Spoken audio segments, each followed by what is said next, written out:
ચાલો મિત્રો, આજે આપણે બનાવવાનું છે કેળાનું શાક. 4 કેળા લીધા છે, ટમેટાં લીધા છે, તજ, લવિંગ અને બાજરા લીધા છે, ખાંડેલું મરચું લીધું છે અને આ ધાણા લીધા છે અને આ સૂકો મસાલો લીધો છે આપણે વઘાર માટે. તો આપણે સૌપ્રથમ પહેલાં કેળાને કટિંગ કરી લઈશું.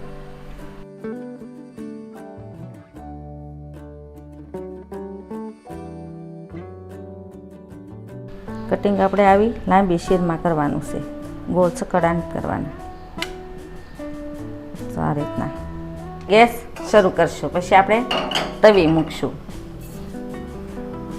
તવીમાં આપણે 2 પાવડા તેલ એડ કરશું.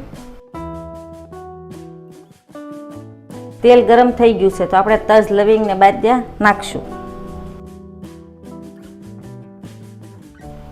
રાઈ નાખશું.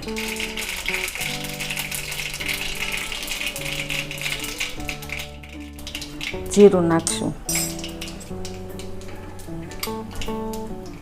હિંગ નાખશું અને આપણે ટમેટાં નાખશું.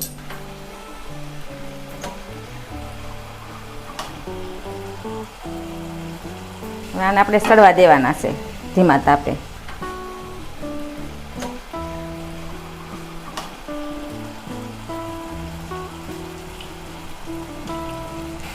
આની અંદર આપણે મસાલા એડ કરશું.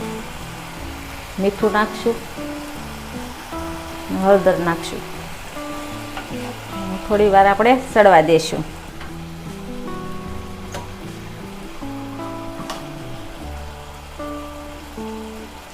હવે ટમેટાં સડી ગયા છે તો આપણે હવે આમાં લાલ મરચું નાખશું 2 ચમચી.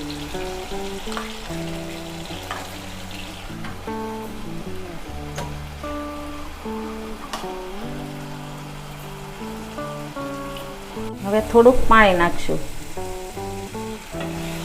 ઝાઝું નથી નાખવાનું, થોડુંક પાણી નાખવાનું છે, કારણ કે કેળા આપણા પાકેલા કેળા છે એટલે આપણે સડવા દેવાના નથી ઝાઝા, ખાલી હલાવી જ લેવાના છે અંદર નાખીને.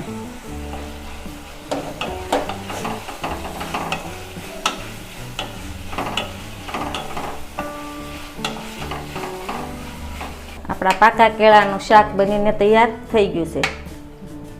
જુઓ મિત્રો, કાચા કેળાનું બધા શાક બનાવતા હોય છે અને પાકા કેળાનું પણ બનાવતા હોય છે.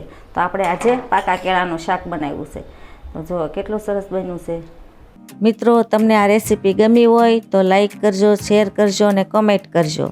અને હવે મળશું આપણે નવા વિડીયોમાં નવી રેસીપી સાથે.